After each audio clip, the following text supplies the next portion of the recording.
5, 4, 3, 2, 1, 0.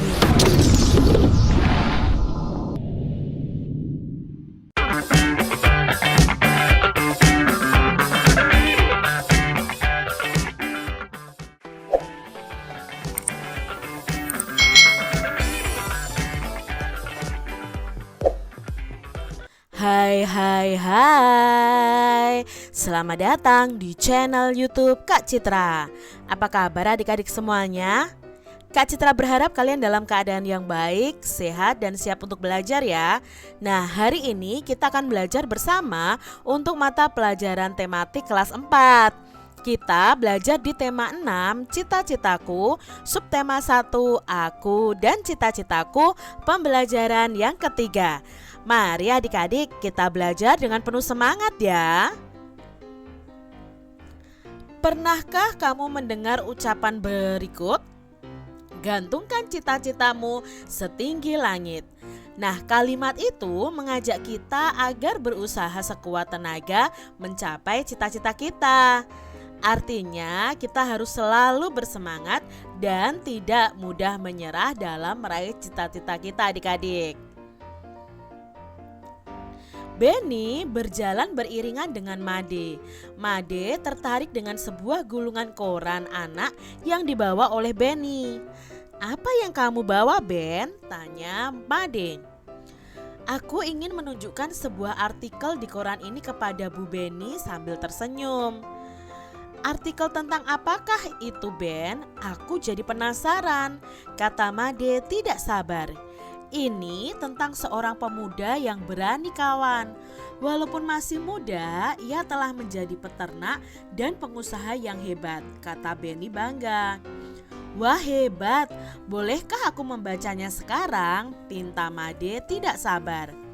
"Hanya untuk kawanku. Kau boleh membacanya sekarang sebelum aku memberikannya kepada Bu Guru," jawab Benny sambil mengulurkan gulungan koran anak tersebut kepada Benny. Nah, yuk kita baca yuk isi dari koran tersebut. Isi dari koran tersebut berjudul "Peternak Muda dari Malang." Menjadi pengusaha di usia muda mungkin bukan tujuannya. Ia hanya ingin membangun usaha sendiri, usaha mandiri sesuai kuliah.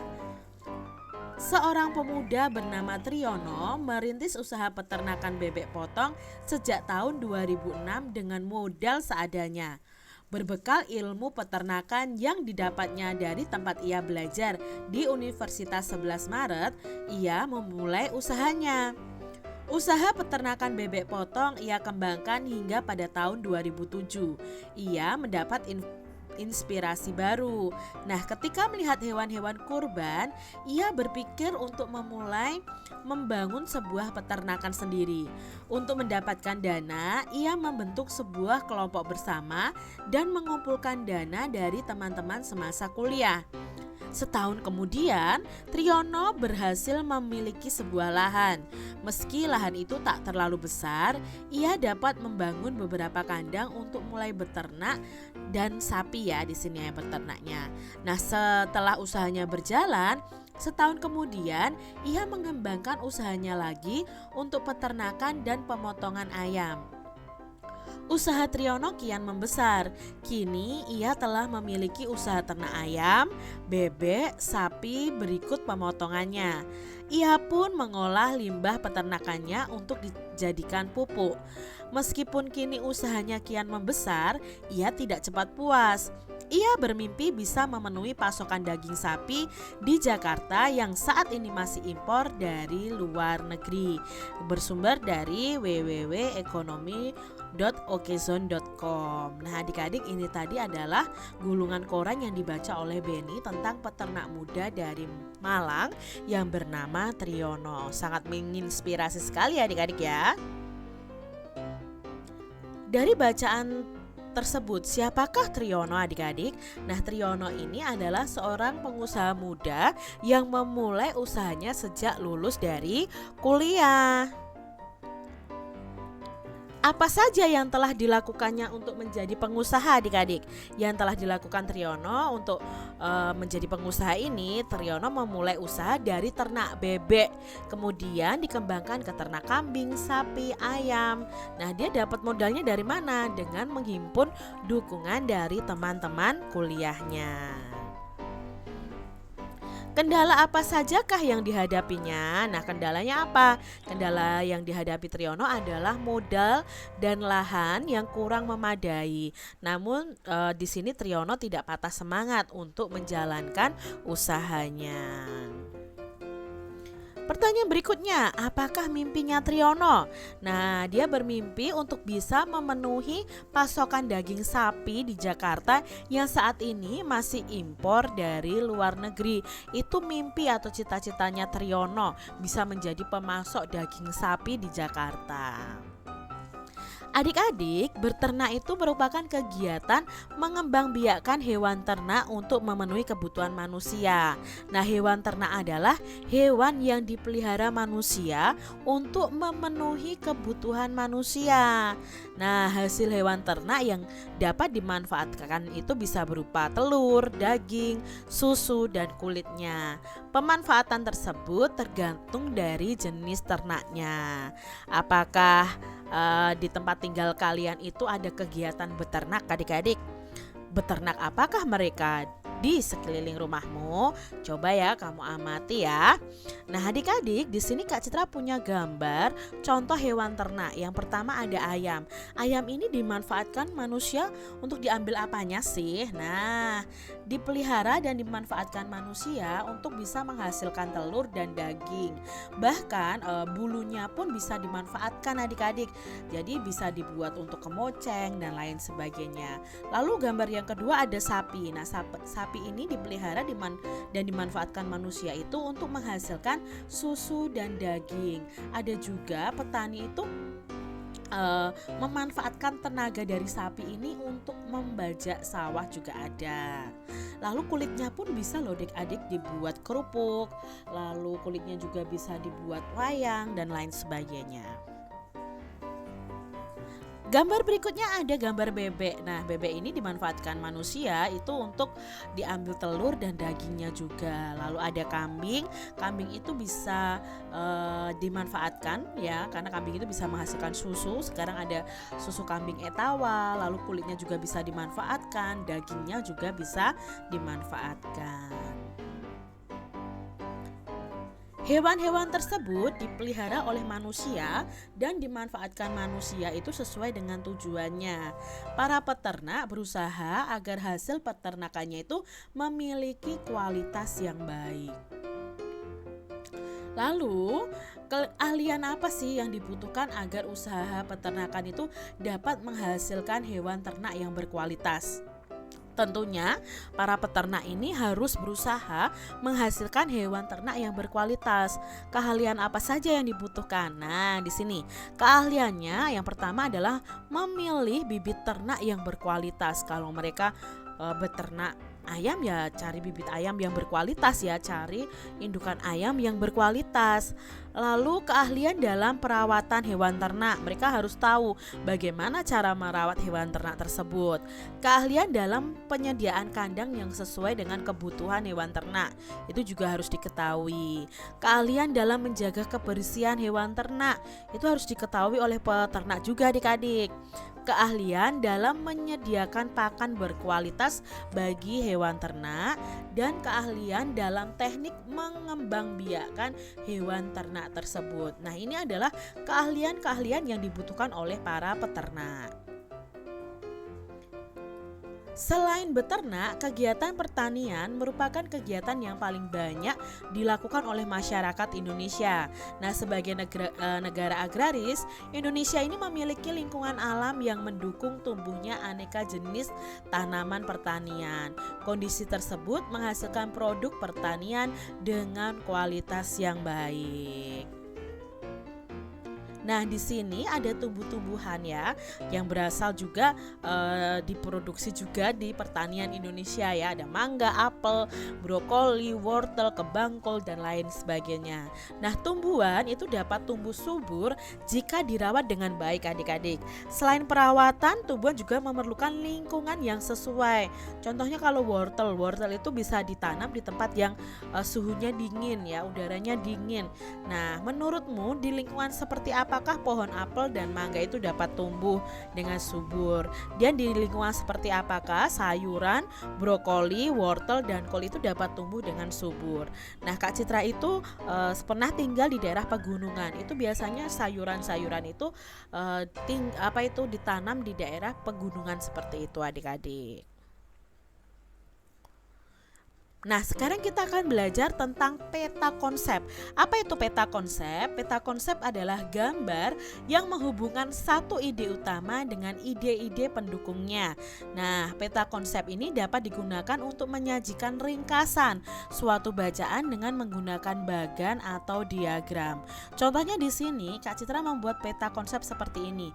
Lingkungan yang dibutuhkan tanaman atau hal-hal yang dibutuhkan oleh tanaman. Nah, ini pokok utama, ide utamanya yang berada di tengah ini. Apa saja sih yang dibutuhkan? Oh, yang dibutuhkan itu untuk suhunya, lingkungan itu perlu suhu, perlu kelembapan, perlu tanah, perlu cahaya, perlu air, perlu nutrisi. Itu yang dibutuhkan oleh tanaman. Jadi tanaman untuk bisa tumbuh subur perlu suhu yang cocok, kelembapan udara yang cocok, tanah yang subur, cahaya yang cukup, air yang cukup dan nutrisi yang cukup. Jadi ini yang namanya peta konsep. Yang pertama ini yang di tengah ini adalah ide pokoknya lah. Di sini adalah penjabarannya adik-adik. Itu namanya peta konsep. Adik-adik, Indonesia ini memiliki wilayah yang sangat luas dengan kondisi alam yang berbeda-beda. Perbedaan lingkungan alam itu menyebabkan perbedaan potensi sumber daya alam dan kegiatan penduduknya. Nah, perlu kalian ketahui sumber daya alam itu dibagi menjadi dua. Ada sumber daya alam yang dapat diperbaharui dan ada sumber daya alam yang tidak dapat diperbaharui. Nah, sumber daya alam yang dapat diperbaharui adalah sumber daya alam yang dapat dihasilkan kembali dalam waktu yang tidak lama. Contohnya sumber daya alam yang dapat diperbaharui adalah tumbuhan dan hewan. Kita dapat menghasilkan kembali tumbuhan dan hewan untuk dimanfaatkan. Nah, tumbuhan dapat dihasilkan melalui usaha pertanian, hewan juga bisa dihasilkan melalui usaha peternakan. Maka karena bisa dihasilkan kembali dalam waktu yang tidak lama, mereka disebut dengan sumber daya alam yang dapat diperbaharui. Nah, adik-adik, kalian bisa membuat kelompok untuk berdiskusi nih. Kalian bisa berkelompok dengan teman-teman kalian di antara lingkungan-lingkungan berikut, termasuk lingkungan apakah daerah tempat tinggalmu, apakah pegunungan atau dataran rendah atau pantai. Nah, lalu tuliskan potensi sumber daya alam yang ada di daerahmu dan tuliskan juga mata pencaharian penduduk di daerahmu. Kalian bisa membuat laporan seperti ini nih adik-adik. Bisa kalian kerjakan bersama teman kalian di rumah ya. Nah, Kak Citra punya contoh nih di sini. Contoh tabelnya, misalnya lingkungan daerah tempat tinggal pegunungan. Nah, potensi sumber daya alamnya apa? Oh, biasanya di pegunungan itu ada kopi, ada teh, ada karet, seperti itu. Nah, mata pencaharian penduduknya apa? Biasanya ada pekebun, petani, peternak juga di daerah pegunungan. Lalu untuk lingkungan daerah tempat tinggal dataran rendah, biasanya potensi sumber daya alamnya itu ada palawija, kelapa sawit, dan tebu. Nah, mata pencahariannya biasanya petani, pedagang, buruh, dan lain sebagainya. Lalu yang tinggal di daerah pantai. Nah, di daerah pantai itu potensi sumber daya alamnya apa? Ada ikan, rumput laut, garam, hutan mangrove. Ya, lalu pencahariannya, mata pencahariannya itu biasanya nelayan, lalu perajin, bisa penghasil garam, petambak ya, menambak ikan seperti itu. Itu contoh dari tabel yang bisa Kak Citra sajikan. Adik-adik bisa mengamati lingkungan kalian, apakah lingkungan kalian itu termasuk daerah pegunungan, dataran rendah atau pantai. Nah, Dari kegiatan itu kita bisa menyimpulkan apakah potensi sumber daya alam yang ada di daerahmu sesuai dengan lingkungannya. Nah, potensi sumber daya alam yang ada di daerahnya Kak Citra itu sesuai dengan lingkungannya ya. Contohnya di sini, apakah mata pencaharian penduduknya itu sesuai dengan lingkungannya? Ya, biasanya akan sesuai adik-adik. Contohnya penduduk yang tinggal di pegunungan kebanyakan akan menjadi petani dan peternak karena tersedianya lahan yang luas dan subur. Sedangkan untuk penduduk yang tinggal di daerah dataran rendah itu bekerja sebagai petani, pedagang, dan buruh karena dataran rendah itu cocok untuk pertanian dan perdagangan. Sedangkan untuk yang tinggal di pantai itu biasanya sebagai nelayan, perajin garam, petambak ya, dan lain sebagainya. Jadi sesuai dengan potensi sumber daya alam dan lingkungan yang ada. Nah, adik-adik, selain itu kalian juga bisa berdiskusi dengan teman kalian dan menulis apa saja cita-cita dari teman-teman kalian dan manfaat dari cita-cita teman kalian tersebut. Jadi kalian tuliskan nih di sini, ada nama siswa, lalu cita-citanya apa dan manfaatnya untuk lingkungan tempat tinggalnya itu apa. Kak Citra akan beri contoh di sini, misalnya, Lani cita-citanya ingin menjadi guru. Manfaatnya apa untuk lingkungan tempat tinggalnya? Ya, meningkatkan mutu pendidikan di lingkungan sekitar. Dayu cita-citanya menjadi penari Bali misalnya. Manfaatnya apa? Melestarikan kebudayaan daerah tempat tinggalnya. Siti cita-citanya ingin menjadi dokter misalnya, seperti itu ya. Memberikan layanan kesehatan masyarakat di sekitarnya dan lain sebagainya. Jadi kalian bisa menuliskan cita-cita dari teman-teman kalian nih. Kalian wawancara teman-teman kalian, apa sih cita-cita mereka, dan tuliskan juga manfaat dari cita-cita mereka untuk lingkungan tempat tinggal. Keragaman sumber daya alam, lingkungan, dan pekerjaan serta cita-cita akan memperkaya masyarakat Indonesia. Kini kamu tahu bahwa keragaman itu membuat hidupmu semakin berwarna. Keindahan keragaman dituangkan dalam puisi berikut ini. Ayo kita simak puisi berikut ini. Nah, ini adalah puisi Hidupku Penuh Warna karya De Caritas. Mari kita baca bersama-sama adik-adik. Bukit-bukit itu membiru dari jauh. Laut itu pun membiru dari jauh. Mereka terlihat sama walaupun berbeda. Keduanya indah, keduanya memesona. Walaupun berbeda, keduanya tak terpisah. Aku, kamu, dan kalian, cita-cita kita mungkin berbeda. Bukan siapa yang berlebihan, tapi kita akan bersama meraihnya. Hidupku penuh warna, seperti pelangi di bawah langit. Berbeda itu indah, yang membuat kita bersyukur pada Ilahi. Itu adalah puisi Hidupku Penuh Warna. Coba ya adik-adik ya, mungkin kalian bisa membacanya lebih baik dari Kak Citra.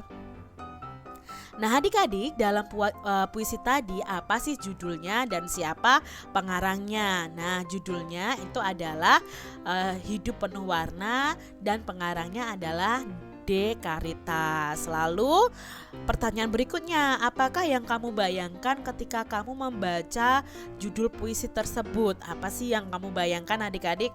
Nah Kak Citra di sini membayangkan keanekaragaman dalam kehidupan karena hidup penuh warna. Wah berarti ada keanekaragaman nih. Berikutnya, menurutmu apakah isi puisi tersebut? Nah, menurut Kak Citra, isi dari puisi tersebut adalah cita-cita yang beragam itu dapat diraih jika ada kebersamaan. Berapakah jumlah bait dalam puisi tersebut? Nah, jumlah baitnya tadi ada 4 bait ya adik-adik ya, dan setiap baitnya itu ada 4 baris. Begitu. Lalu berapakah jumlah bait dalam puisi tersebut ya? ini bukan bait tapi seharusnya baris ya adik-adik ya. Nah, jumlah barisnya dalam setiap bait puisi tersebut ada 4 baris. Tentukanlah rima setiap bait pada puisi tersebut. Di sini Kak Citra akan memberi contoh tentang rima ya. Ingat, rima adalah huruf vokal di akhir baris adik-adik. Contohnya di sini, bukit-bukit itu membiru dari jauh. Nah, ini berarti rimanya adalah U ya. Laut itu pun membiru dari jauh ya. Ini adalah U juga. Mereka terlihat sama. Nah, ini rimanya adalah A. Walaupun berbeda, rimanya juga A juga. Nah, dalam satu bait ini ada rima yaitu U A. Ya, berarti ini namanya adalah rima pasang karena berpasangan ya adik-adik rimanya. Yang kedua, bait kedua, keduanya indah. Ya, A ya. Keduanya memesona. A juga. Walaupun berbeda, ya, walaupun berbedanya juga A juga. Keduanya tak terpisah. Nah, adik-adik, ini namanya adalah rima terus karena rimanya sama ya adik-adik ya. Kita ambil ini dari bunyi vokalnya, bunyi huruf vokalnya yang terakhir ya adik-adik ya. Ada juga nanti kalau kalian lebih tingkatannya lebih tinggi lagi, kalian akan membedakan berdasarkan bunyinya ya. Di sini ada A, ini ada A, ini ada A, ini ada A. Jadi nanti ada rima yang berbeda lagi seperti itu. Nah, tugas adik-adik adalah mencari rima dari bait ketiga dan bait keempat. Bisa kalian tuliskan di buku tulis kalian masing-masing. Nah, demikian tadi adik-adik pembahasan kita di tema 6 subtema 1 pembelajaran yang ketiga. Semoga video pembelajaran ini bermanfaat untuk adik-adik semuanya. Dan sampai jumpa lagi di video pembelajaran Kak Citra selanjutnya. Tuhan memberkati. Jangan lupa tekan tombol subscribe, lalu tekan loncengnya, tekan juga tombol like, lalu share ke media sosial kalian. Jangan lupa untuk ikuti media sosial Kak Citra. Terima kasih.